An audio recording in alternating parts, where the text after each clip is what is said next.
The new One Punch Man Season 3 trailer looks like One Punch Man again. Cleaner palette, stronger blacks, moodier lighting, and respect to the scenes that they were in. Exactly just everything that we as an audience have been begging for. And the guy steering the ship, I have nothing but love and admiration for. But let's talk about this trailer first and foremost, and why I think it's like putting One Punch Man back on the map. And why this new director deserves the real credit for dragging around this promo campaign that he's been doing on Twitter. Single-handedly pulling One Punch Man out of the mud. Season 2 left a bad taste in everyone's mouth. I loved Season 2, and parts of it were animated phenomenally. But compared to Season 1, it just didn't hit the same. And the mainstream audience that was there for Season 1, because the audience for Season 1 was so big, there was a vast migration after Season 2. That's just a fact, okay? I'm sorry if that upsets you. But the fact that compared to Season 1, Season 2 had fat color grading, weak composition and lighting, and it made everything look washed. Since then, it's been silence and a promo cycle that just doesn't exist for Season 3. But now we finally have a 30-second commercial with corrected colors and visuals and cuts in it that actually reassure me.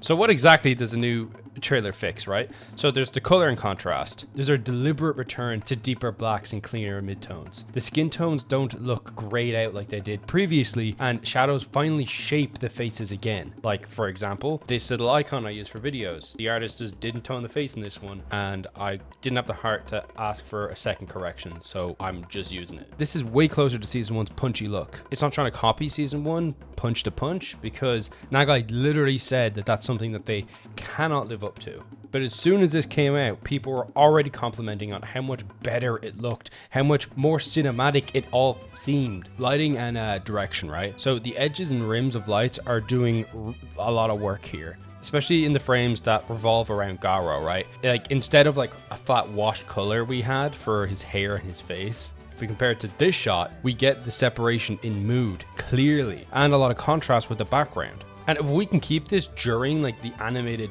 fight scenes, this makes the readability of the fight so much more cinematic and like easier to see. Now, we haven't seen a full cut of a fight yet. That might just be due to the fact that they're only showing stuff from episode 1. And I've got to say, there's a lot of fights in this season. Like, there's the introduction, and then there is like what feels like 100 chapters of fights in the manga. So this like arc is such an undertaking, and I really feel the struggle from JC's staff. Another element is the line art and composition, right? The line art feels more intentional and compared to the hasty versions in Season 2. The shots isn't screaming at me. Composition looks less plasticky than it did in Season 2, like the textures that they use for Genos' arms, for example. Like, I know we don't have much to go off, but these look like very layered and like well composited. Now, you gotta keep in mind, all this is from just a 30-second trailer, right? My hope screams at me saying that this is like what everything's gonna look like and One Punch Man is coming back in a big way. But just keep that in mind, it's 30 seconds. It only shows some of the first episode, so it's scary,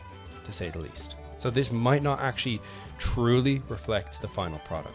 So that's like great news, right? You'd think like places like Twitter and Reddit would be like so happy to hear this. You'd be wrong. You'd be wrong. I want to talk about the guy taking the heat and showing a goddamn spine compared to what we got in Season 2. You can say Season 2 was actually really good and stuff, but the director, Shinpei Nagai, the director for Season 3, has gone above and beyond. He's doing 100 jobs instead of just being the director. JC staff has been unusually candid, openly asking fans to temper expectations versus Season 1, while promising the team's tenacity and ingenuity. Now that's really is a plus, because any form of communication at that point was a godsend for Season 3 of One Punch Man. That like course correction is what we really did need, because the publication was doing nothing to temper fans' rage and expectations. He single-handedly is trying to fix everything. Anime's a team sport, right? Composition, color, AD, the whole thing, the whole pipeline. But leadership sets tone. And when a director steps up publicly during a speculative moment, one of the most tense moments in any anime's production, that really shows character, right? And it matters. From where I am sitting, the fact that I got 3 responses from the director of this anime, as someone who has like no followers on Twitter, from where I'm sitting, Naga's communication, the art direction shift, the tone building, it builds so much trust, man. Like, in case you didn't know, this guy has basically been answering any and all questions that have been posed to him on Twitter. I can't speak for Reddit because I really haven't looked, but on Twitter, dude, he's everywhere, and he's answering as many every question I see is answered by him. And the fact that, you know, on the 14th, when all this is out, he is just stuck here, almost debilitated by what people are saying about him, right? You know, like, he realizes that the publication was protecting him as an individual, you know, when they made all these suggestions. Whether or not they made the right choice by doing that, or whether or not they should be doing more in terms of advertising the anime, doesn't matter. Because clearly this guy's gone through hell just because he's trying to do what he thinks is the right thing. And that's not to say he doesn't have support, right? If you scroll down, you'll see that genuinely on Twitter, he has a lot of supporters. You know, people who actually reply to something he says tend to all have very positive things to say. You know, genuinely trying to lift him up so that he can, you know, better perform as a director. You know, if you want him to do well, then how about you don't tear him down and make his life miserable when you want him to do something for you. Like, there's so much hype to be had here, like, for One Punch Man. The event gave us a lot. It genuinely gave us a way more than we were asking for. And the visuals we got in comparison to the second season are actually ticking all the boxes that we have asked to change. Obviously, we don't know everything until the, you know, anime actually comes out, but we have a lot to go off here. And genuinely, like, this guy here makes a really negative comment, and it's like just kind of like candid for like no reason to obviously rage bait. But he has a good point below. Copium bots, whatever. That's a brain dead take. But he does make a good point behind all this slop. I will watch the season and hope for the best. I'm just commenting on everything I've seen so far. Moving mouths and no action scenes shown yet. Not a full trailer. For one of the most popular anime IPs in the world, this is like Game Freak giving us these ugly low performing Pokemon games, but people are saying it's still good and I'm gonna buy it. 90% of anime fans don't pay for the anime they watch. Just saying. Whether you believe it or not that they're only giving us visuals for the first episode for spoiler reasons, you know, it would make sense because, as I said, this arc is an incredibly fast moving one. So stuff that happens in episode 2 is genuinely quite spoiler heavy. And a small studio like JC Staff, this is an insane undertaking for them to take on. So if some visuals are lackluster, I'm fine with that. One Punch Man for me primarily is a comedy more than it is an action. But that being said, I don't fault anyone who cares a lot about animation because it's an anime. If you really like the comedy and the tone, you can just read the manga or the webcomic. But the whole point of an anime medium is for it to be animated. So it is valid to critique it. But the way he goes about it is just insulting. He's trying to like piss people off. Look, the promo for One Punch Man, as I've hinted to many times in this video, it's a mess. Long gaps, tiny clumps of like trickles of information that we got. It wasn't, you know, ideal. And now we've got like the official CM, a concrete airtime, and key visuals and headline friendly music news.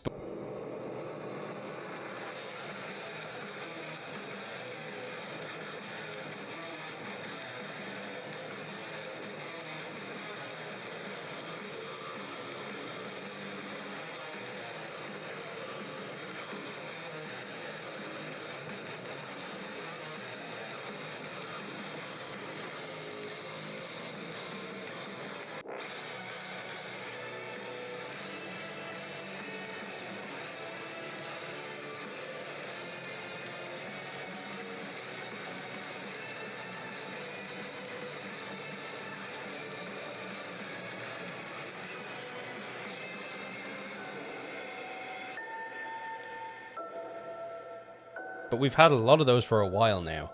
But, you know, this trailer is pretty good in terms of visuals.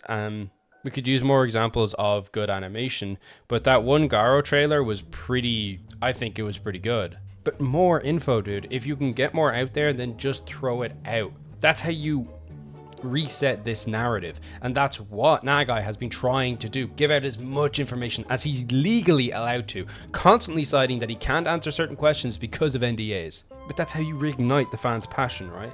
Is to build that hype, because Nagai alone has set fires of hype all over Twitter. And now something that was like discussed with longing, like a good season 3, has actually kind of cemented itself as a real possibility through him alone.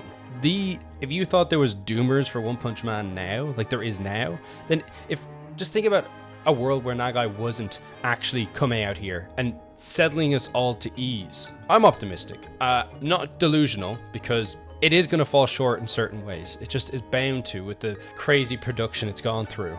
The real test is action. I'm really looking forward to how Nagai's, 3D to 2D pipeline works out and helps with the workflow of the show. And a lot of people are cautious about that, and I am one of them, but I'm hopeful at the same time. But the trailer really shows that JC are capable of delivering us exactly what we've asked for. And Nagai basically acted as like a focus group, going out there and finding out every little fucking detail that we might want, and tried to implicate those as best he could. But what did you see in the new trailer? Am I just huffing copium? Or am I, actually being a hater? I don't know. I'm critical of the anime, and I probably will be critical of it when it comes out. What did you see? Did you see everything you wanted, or is it lacking something like I think it is? And again, I cannot shout out Nagai enough. He is the front-facing heart of this anime. He actually was trying to show us progress and put us at ease. And I'll cover the first full action cut the second it drops, or at least I'll do my very best to. So please like, comment, hit the hype button. That's new on mobile users down in the comments section. I'm not sure exactly what it does, but it's cool.